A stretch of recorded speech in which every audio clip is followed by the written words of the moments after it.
Okay, so our next topic to hold average power of a resistive circuit. So এতিয়ালৈকে আমি কি পালো যে AC voltage applied to a resistor, AC voltage applied to an inductor and AC voltage applied to a capacitor. So যদি আমি এটা capacitor, inductor বা resistor AC voltage supply কৰো তেতিয়াহলে আমাৰ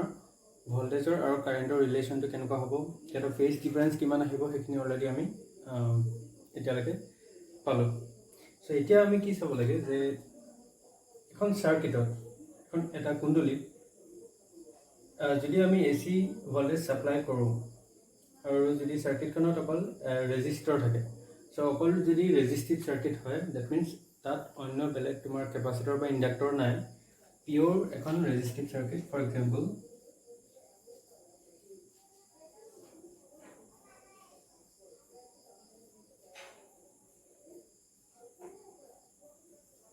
সো এনেকুৱা ধৰণৰ এখন সাৰ্কিট য'ত আমাৰ অকল পিওৰ ৰেজিস্টৰ আছে। সো ইয়াত আমি যদি এসি ভোল্টেজ সাপ্লাই কৰোঁ তেতিয়াহ'লে ইয়াত আমাৰ এভাৰেজ পাৱাৰ কিমানখিনি ইউজ হৈছে, ৰেজিস্টৰটো এভাৰেজ কিমান পাৱাৰ ডিসিপেট কৰিছে সেইটো আমি আজি ৰিলেশ্যন এটা উলিয়াব লাগে। সো আমি এটা কথা গম পাওঁ যে যদি আমি ধৰি লোৱা যিকোনো এটা এপ্লায়েন্সৰ মাজেদি আমি কাৰেণ্ট পঠিয়ালোঁ তেতিয়াহ'লে তাত এটা পটেনচিয়েল ড্ৰপ হ'ল। যদি পটেনচিয়েল ড্ৰপ হৈছে তেতিয়াহ'লে তাত এটা পাৱাৰ কনজিউম হৈছে। সো পাৱাৰৰ আমাৰ ৰিলেশ্যনটো কেনেকুৱা আছিলে, power P is equal to voltage multiplied by current. So তাত যদি এটা পটেনচিয়েল ড্ৰপ হৈছে ডেট মিন্স তাত এটা কি হৈছে, পাৱাৰ এটা কনজিউম হৈছে। ফৰ এক্সাম্পল এই ৰেজিষ্টৰটো কি হ'ব পাৰে, এটা বাল্ব হ'ব পাৰে। সো বাল্বটোৰ মাজেদি যেতিয়া আমি কাৰেণ্ট পঠিয়াম সো বাল্বটো গ্লো হ'ব, আৰু গ্লো হোৱাৰ কাৰণে কি হৈছে, সি এটা পাৱাৰ কনজিউম কৰিছে। সো পাৱাৰটো কনজিউম কৰিছে কাৰণে সি কি কৰিছে, ইলেক্ট্ৰিকেল এনাৰ্জিটো লাইট এনাৰ্জিলৈ কনভাৰ্ট কৰিব পাৰিছে। সো এনেকুৱা ধৰণৰ যদি সাৰ্কিট এটা আমি লওঁ তেতিয়াহ'লে তাত পাৱাৰ কিমান ডেসিপেট হয়, ৰেজিষ্টৰটোৰ কাৰণে আমি কিমান পাৱাৰ খৰচ হয় সেইটো আমি আজি উলিয়াব লাগে।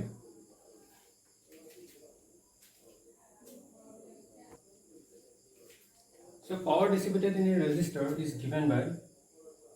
P is equal to current multiplied by voltage from Ohm's law. So Ohm's law পৰা আমি কি জানো,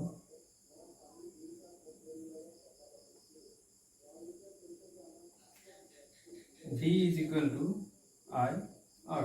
So এটা first equation, এটা আমাৰ second equation. So ইয়াৰ যদি ভোল্টেজৰ ঠাইত আমি কি বহাব পাৰোঁ, I R. So from equation 2 and 1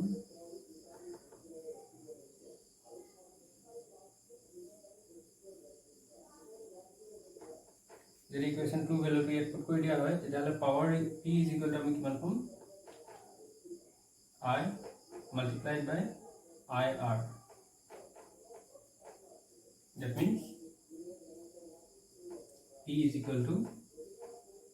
I square R. So P is equal to I square R.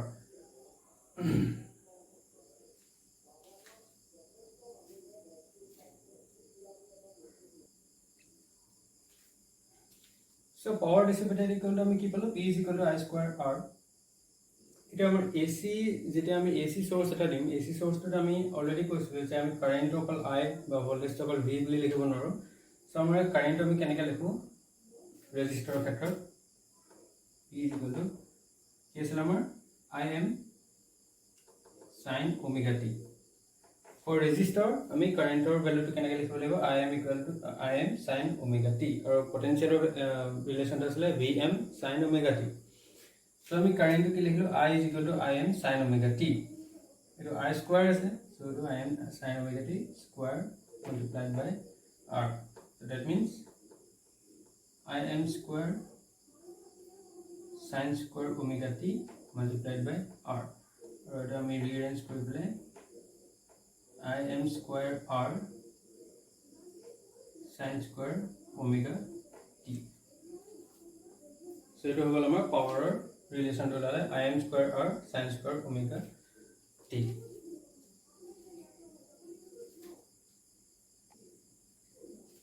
এতিয়া চোৱা, যেতিয়া আমি AC সোৰ্স এটা কথা কনসিডাৰ কৰোঁ AC source এটা যেটা কনসিডাৰ কৰোঁ তাৰ অকণমান এটা টাৰ্মটো কি হয় যে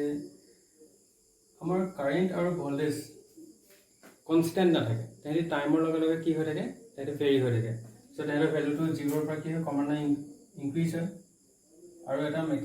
মেক্সিমাম ভেলু এটা পোৱাৰ পিছত সেই আকৌ ক্ৰমান্বয়ে ডিক্ৰিজ হয়, দেন নিগেটিভ ডাইৰেকশ্যন ইনক্ৰিজ হয়। এইটো আমি পাইছিলোঁ। চ' এইটোকে আমি সেইটো কাৰণে কি কওঁ, অল্টাৰনেটিং কাৰেণ্ট। এতিয়া ইয়াত কাৰেণ্টৰ ভেলুটো যদি আমি চাবলৈ যাওঁ তেতিয়াহ'লে ইনিচিয়েল যেতিয়া ষ্টেটত t=0 আমাৰ কাৰেণ্টৰ ভেলু কিমান আছিল, 0 আছিলে। চ' সেই যেনেকৈ টাইম ইনক্ৰিজ হৈ গৈ থাকিব কাৰেণ্টৰ ভেলুটো বাঢ়ি বাঢ়ি গৈ থাকিব।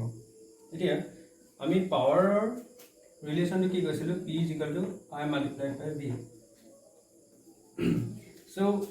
কাৰেণ্টৰ ভেলুটো যেতিয়া 0 হ'ব পাৱাৰটো তেতিয়া 0 হ'ব, ৰাইট। যেতিয়া কাৰেণ্টৰ ভেলুটো কিবা এটা ইনক্ৰিজ হ'ব তেতিয়াহ'লে পাৱাৰটো ইনক্ৰিজ হ'ব অলপমান। চ' কাৰেণ্টটো যদি আৰু অলপমান বেছি হয়, কাৰেণ্ট ইনক্ৰিজ হয়, পাৱাৰটো ইনক্ৰিজ হ'ব। কাৰেণ্টটো ক'ত মেক্সিমাম, পাৱাৰটো ক'ত মেক্সিমাম হ'বগৈ, য'ত আমাৰ কাৰেণ্টটো মেক্সিমাম হয়গৈ। চ' ডেট মিনছ যিহেতুকে কাৰেণ্টৰ ভেলুটো ইনক্ৰিজ এণ্ড ডিক্ৰিজ হৈ আছে টাইমৰ সাপেক্ষে, চ' আমাৰ পাৱাৰটো কি হ'ব, সিহঁতে কনষ্টেণ্ট ভেলু নাথাকে, তাৰো কি হ'ব, পাৱাৰটো এবাৰ ইনক্ৰিজ হ'ব যেতিয়া আমাৰ IMটো ইনক্ৰিজ হ'ব, দেন ডিক্ৰিজ হ'ব যেতিয়া আমাৰ কাৰেণ্টটো ডিক্ৰিজ হ'ব। হ'ল। চ' এতিয়া ইয়াত এটা কথা আহিলে যে যিহেতুকে আমাৰ কাৰেণ্ট পাৱাৰটো কনষ্টেণ্ট নহয়, তেতিয়াহ'লে আমি কি কৰোঁ, ইয়াতে আমি এটা এভাৰেজ এটা উলিয়াই লওঁ তাৰ। ফৰ এক্সাম্পল ইয়াত আমাৰ পাৱাৰ 0 হ'ব, ইয়াত মেক্সিমাম হ'ব। চ' এভাৰেজ এটা উলিয়াবলৈ হ'লে আমি ইয়াৰ মিডিল পৰ্চন এটা কনচিডাৰ কৰিব লাগিব, য'ত আমাৰ সেইটো এটা এভাৰেজ ভেলু, মানে গম পাইছেনে, একদম কমপ্লিট মেক্সিমামটো নহয়, কমপ্লিট মিনিমামটো নহয়। চ' তাৰ মাজৰে এটা এভাৰেজ উলিয়াই লওঁ।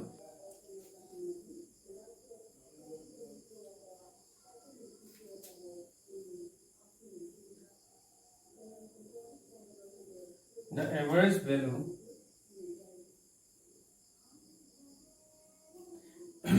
of P over a complete cycle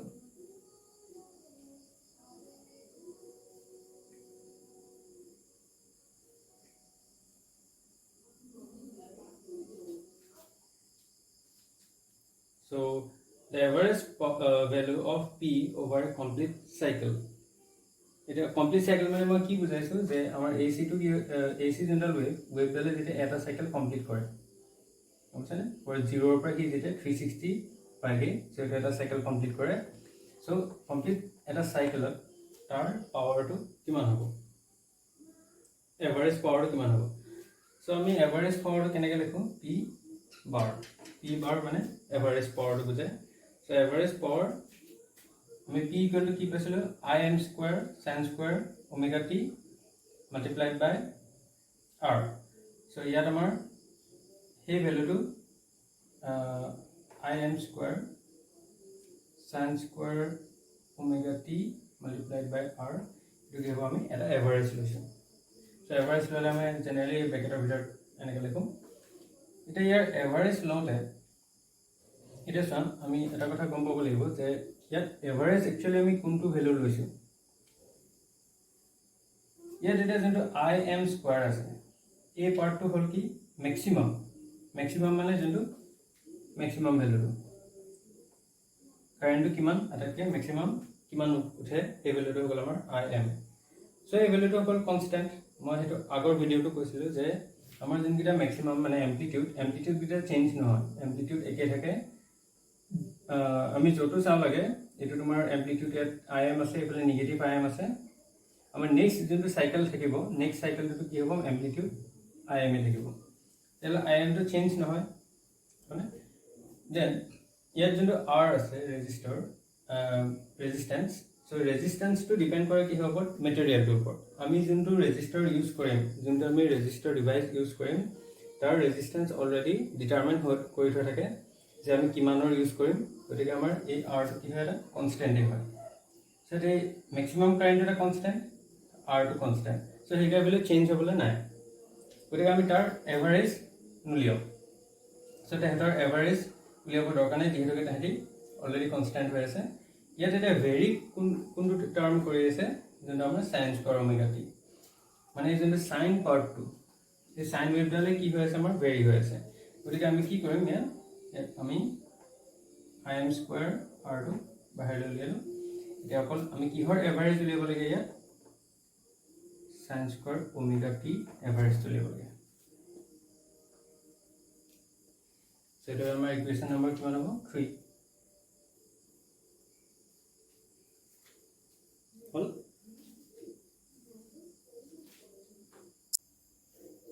so আমি এটা ট্ৰিগনোমেট্ৰিক আইডেন্টিটি এটা ইউজ কৰিম sin square omega t is equal to 1 minus cos twice omega t by 2 so আমি sin স্কয়াৰ ওমেগা t আমি কেনেকৈ লিখিব পাৰো 1 minus cos twice omega t by 2 so এই আইডেন্টিটি আমি ইউজ কৰিম কিহত ইউজ কৰিম আমি যেনে আমি আগৰ ৰিলেচনটো পাইছিলো average power is equal to im square r sin square omega t so আমি যদি এই মাজৰ টাৰ্মটো ইয়াত আমি কোনটো আইডেন্টিটি ইউজ কৰিম trigonometric identity sin square omega t is equal to so আমাৰ এই ভ্যালুটো পুট কৰিম ইয়াত im square r so sin square omega t ঠাইত আমি কি পুট কৰিম 1 minus cos twice omega t divided by 2 ঠিক আছে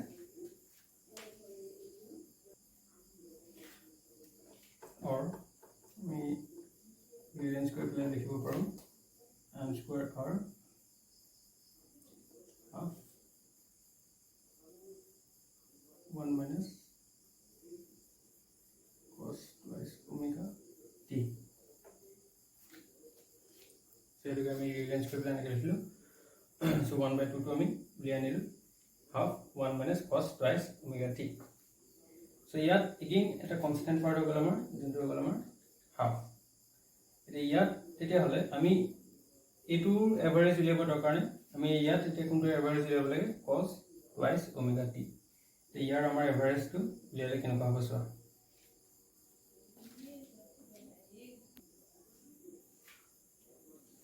so average value of a function f t over period t is given by so যদি আমাৰ এটা function আছে যাৰ ভ্যালুটো চেঞ্জ হৈ থাকে উইথ ৰেসপেক্ট টু টাইম তাৰ ভ্যালুটো যেনেকৈ আমাৰ সাইন ৱেভ ডাল আছিলে সো তাৰ ভ্যালুটো 0 ৰ পৰা ইনক্ৰিজ হয় দেন এগেইন 0 হয় ডিক্ৰিজ হয় সো তেনেকুৱা ধৰণৰ এটা ফাংশনৰ এভাৰেজ ভ্যালুটো যদি আমি উলিয়াবলগীয়া হয় তেতিয়া তাৰ কাৰণে এটা ফৰ্মুলা আছে সো এনেকুৱা এটা ফাংশন আছে আমাৰ যাৰ যেনে টাইমৰ লগত চেঞ্জ আছে সো তাৰ যদি আমি এভাৰেজ উলিয়াবলগীয়া হয় তেতিয়া আমি এটো তাৰ ফৰ্মুলাটো হ'ল 1 by t integration কৰিব লাগিব 1 by t 0 to t 0 to t so ইয়াৰ জন্য আমাৰ আছে ft ফাংশন so আমি কি কৰিব লাগিব ফাংশনটো ইন্টিগ্ৰেট কৰিব লাগিব ক'ৰ পৰা গ'লেকে আমাৰ from 0 to t so definite integration so আমি definite integrate কৰিব লাগিব যোনটো আমাৰ ফাংশন দি থোৱা আছে এতিয়া ইয়াত আমাৰ কি কৈছিলে যে আমি কোনটো এভাৰেজ উলিয়াবলগীয়া হৈ আছিল cos twice omega t so এই ভ্যালুটো আমি ইয়াৰ আমি এভাৰেজ উলিয়াব লাগিব হয়নে so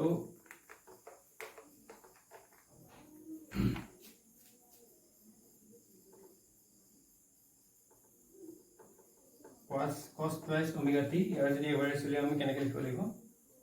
1 by t integration of 0 to t cos twice omega t sorry মই এটা টাৰ্ম হৈ গৈছে dt so ft dt cos twice omega t dt এটা এটো আমি ডেফিনিট ইন্টিগ্ৰেশন যদি কৰি দিও তেতিয়া হলে আমি কি পামগে so এটো কি হবগে 1 by t sin twice omega t integration of cos omega t কি হ'ব sin twice omega t by twice omega আৰু আমাৰ যোনটো আমাৰ প্যাৰামিটাৰ আছিল সো ইন্টিগ্ৰেশন আমি ক'ৰ পৰা কৰিলে কৈছিল 0 ৰ পৰা t লৈকে from 0 to 3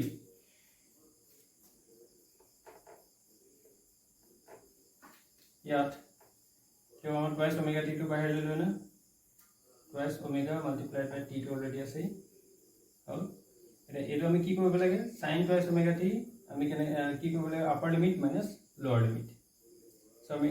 ইন্টিগ্ৰেশন টো অলৰেডি কৰিছা আছে তোমালোকে সো আপাৰ লিমিট আমি বহাম কি আপাৰ লিমিট কি আছে t সো ইয়াত হ'ব আমাৰ sin twice omega small t থাকি কি হ'ব t মাইনাস লোৱাৰ লিমিট কি আছে আমাৰ 0 সো লোৱাৰ লিমিট যদি আমি t ঠাইত আমি 0 পুট কৰো সো t ঠাইত আমি আপাৰ লিমিটত t পুট কৰিলো ঠিক আছে এগেইন যদি আমি t ঠাইত আমি 0 পুট কৰো লোৱাৰ লিমিটত তেতিয়া গোটেই টাৰ্মটো কি হ'ব 0 ৰাইট সো আমাৰ এটো এটো লাগিব 0 বুজি পালা ওকে এতিয়া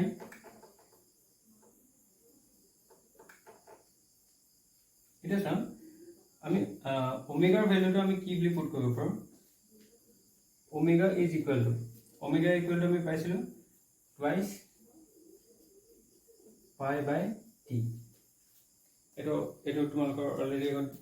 দেখুৱাই থোৱা আছিল so omega is equal to twice pi by T so আমি যদি ইয়াৰ ওমেগাৰ ঠাইত twice pi by T put কৰি দিওঁ তেতিয়া কি হ'ব sin 2 multiplied by twice pi by t already আৰু এটা t আছে ইয়াত multiplied by t আৰু এফালে আমাৰ কি আছে 0 সো ইয়াৰ আমাৰ t কেনসেল হ'ল এটা আমাৰ কি থাকিলে twice omega t অলৰেডি আছে সো ইয়াত কি থাকিলে আমাৰ 4 sin 4 pi আৰু এফালে আমাৰ 0 টো দৰকাৰ নাই লিখিবলৈ so sin 4 pi sin 4 pi মানে এটা কি হ'ব দিয়া সো sin twice pi কি আছিল আমাৰ 0 আছিল ৰাইট sin 4 pi আমাৰ কি হ'ব এগেইন 0 হ'ব so sin 4 pi is equal to 0 so এটো যদি 0 হয় এই টার্মটো এটা হলে এই গোটেই টার্মটো কি হ'ব মাল্টিপ্লাই হৈ আছে সো এই গোটেই টার্মটো লাষ্টত গৈ থৈ কি হ'ব 0 হ'ব সো আমি তেতিয়া হলে কি পালো যে average of cos twice omega t is equal to so average of cos twice omega t I mean equal to 1/twice omega t so it is 0 minus 0 কারণ আমার sin 4 pi is equal to 0 minus 0 is equal to the particle 0 so average of cos twice omega t is equal to কিমান পালে আমি 0 হল এতিয়া আমাৰ average power ৰিলেশনটো কি আছিল im square half 1 minus cos twice omega t so এতিয়া আমি কি এই মাত্ৰ কি উলিয়াইছিল আমি cos twice omega t ইয়াৰ আমি এভাৰেজটো উলিয়ালে কি পালোগে আমি 0 হয় না সো এটা আমাৰ কি থাকিব গিয়া im square r half so এটো যদি এই পাৰ্টটো 0 হয় ইয়াত কি থাকিব গিয়া অকল ব্ৰেকেটৰ ভিতৰত 1 so half multiplied by 1 is equal to কি হ'ব half so অকল ইয়াত কি থাকিলে half that means 1/2 im square r so lastত আমি কি পালোগে average value of power so average power is equal to half im square r হল ইয়াত লিখি দিব পাৰা since average of cos twice omega t is equal to 0 so এটো হ'ব গল আমাৰ pure ৰেজিস্টিভ circuit এটা মানে এনেকুৱা এখন সাৰ্কিট যত আমাৰ অকল ৰেজিস্টাৰ আছে তাত আমাৰ কিমান পাৱাৰ এভাৰেজ পাৱাৰ ডিসিপেট হয় বা লস ইউজ হয় p bar is equal to half im square r so এটা হ'ল আমাৰ average power of A ৰেজিস্টিভ circuit হল এটা আমি নেক্সট কি কৰিব লাগিব এভাৰেজ পাৱাৰ ইন্ডাকটিভ সাৰ্কিটৰ কাৰণে উলিয়াব লাগিব মানে যত আমি ইন্ডাক্টৰ ইউজ কৰিছিল এন্ড দেন ক্যাপাসিটৰ যত ইউজ কৰিছিল তাৰ কাৰণে আমি উলিয়াব লাগিব